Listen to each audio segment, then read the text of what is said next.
Hello viewers, welcome to swathisamayal. இன்னைக்கு நம்ம உளுத்தம் பருப்பு வடை தான் பண்ண போறோம். ஃபர்ஸ்ட் நம்ம உளுத்தம் பருப்பை ஊற வச்சிடலாம். இப்போ நம்ம 1 கிளாஸ் உளுந்து ஊற வச்சிடலாம். இத வந்துட்டு நல்லா அலசிட்டு தண்ணில ஊற விட்டுடலாம். இது 2 மணி நேரம் போல ஊறணும். பாருங்க நம்ம தண்ணில ஊற வச்சிட்டோம். இப்போ நம்ம 2 மணி நேரம் போல வெயிட் பண்ணலாம். பாருங்க 2 மணி நேரம் ஆயிடுச்சு. பாருங்க நல்லா ஊறி இருக்கு. இப்போ நம்ம இந்த தண்ணி எல்லாம் வடிகட்டிட்டு இத ஒரு மிக்ஸி ஜாருக்கு ஷிஃப்ட் பண்ணிடலாம். பாருங்க நம்ம மிக்ஸி ஜாருக்கு ஷிஃப்ட் பண்ணிட்டோம். இது கூடவே நம்ம 2 போல மிளகாய் ஆட் பண்ணிடலாம். இப்போ நம்ம இத நைஸா அரைச்சு எடுத்துடலாம். நம்ம நைஸா அரைச்சு எடுத்துட்டோம். இப்போ நம்ம இத ஒரு பவுலுக்கு ஷிஃப்ட் பண்ணிட்டு மாவு கூட மிக்ஸ் பண்ற இன்கிரிடியன்ட்ஸை பார்த்துடலாம். கட் பண்ணி வச்ச வெங்காயம், மல்லி இலை, குட்டி குட்டியாக கட் பண்ணி வச்ச கொப்பரை தேங்காய், குட்டி குட்டியாக கட் பண்ணி வச்ச பச்சை மிளகாய், சோடா, தேவையான அளவு உப்பு. பாருங்கள் நம்ம அரைச்சி வச்ச மாவை ஒரு பவுலுக்கு ஷிஃப்ட் பண்ணிட்டோம். இப்போ நம்ம ஒரு இன்க்ரீடியன்ஸை அதில் ஆட் பண்ணி மிக்ஸ் பண்ணி எடுத்துடலாம். கட் பண்ணி வச்ச வெங்காயம்,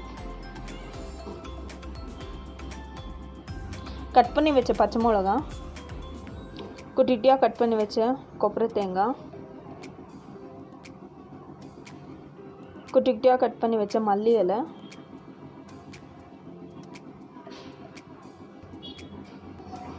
இப்போ தேவையான அளவு உப்பு,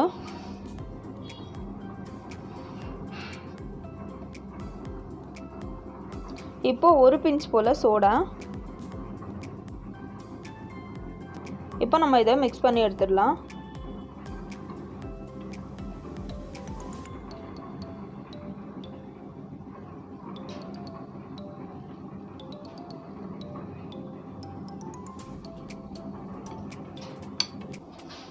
பாருங்கள் நம்ம நல்லா மிக்ஸ் பண்ணிட்டோம். இப்போ நம்ம இதை ஒன்றா தட்டி சூடான எண்ணெய்க்குள்ளே போட்டு பொரிச்சு எடுத்துடலாம். பாருங்கள் எண்ணெய் வந்துட்டு நல்லா சூடாக இருக்குது.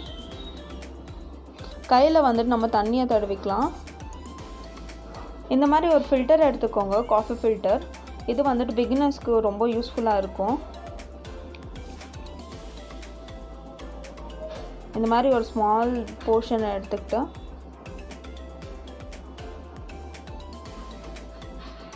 இதை நம்ம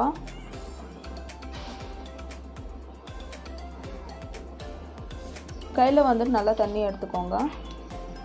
இப்போ நம்ம நடுவில் ஓட்டை போட்டுட்டு இதை சூடான எண்ணெய்க்குள்ளே போட்டு அப்படியே ஃப்ரை பண்ணிடலாம்.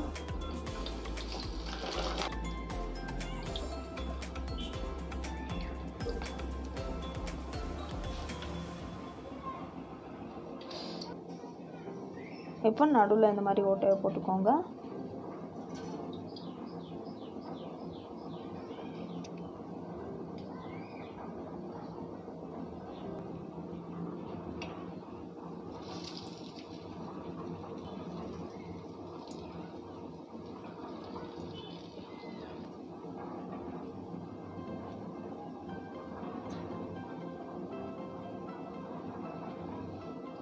கொஞ்சமாக தண்ணியை விரல தடவிக்கிட்டு ஓட்டையை போட்டுட்டு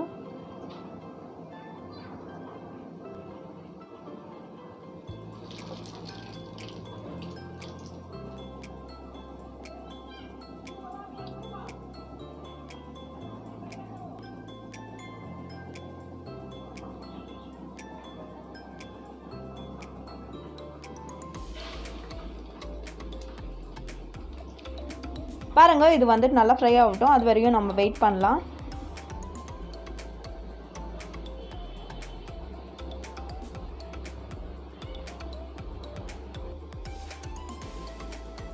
பாருங்கள் எல்லாமே நல்லா ஃப்ரையாக இருக்குது. இப்போ நம்ம இதை எடுத்து மீதி இருக்கிறதையும் இதே மாதிரி செஞ்சு எடுத்துடலாம். பாருங்கள் நம்ம சூப்பரான கிறிஸ்பியான உளுத்தம் பருப்பு வடை ரெடி ஆயிடுச்சு. இப்போ நம்ம இதை டேஸ்ட் பண்ணலாம். டேஸ்ட் பண்ணுறதுக்கு முன்னாடி நம்ம சேனல் புதுசாக பார்க்குறீங்களா, லைக் பண்ணுங்கள், ஷேர் பண்ணுங்கள், சப்ஸ்கிரைப் பண்ணுங்கள், மறக்காமல் கமெண்ட் பண்ணுங்கள். தேங்க்யூ.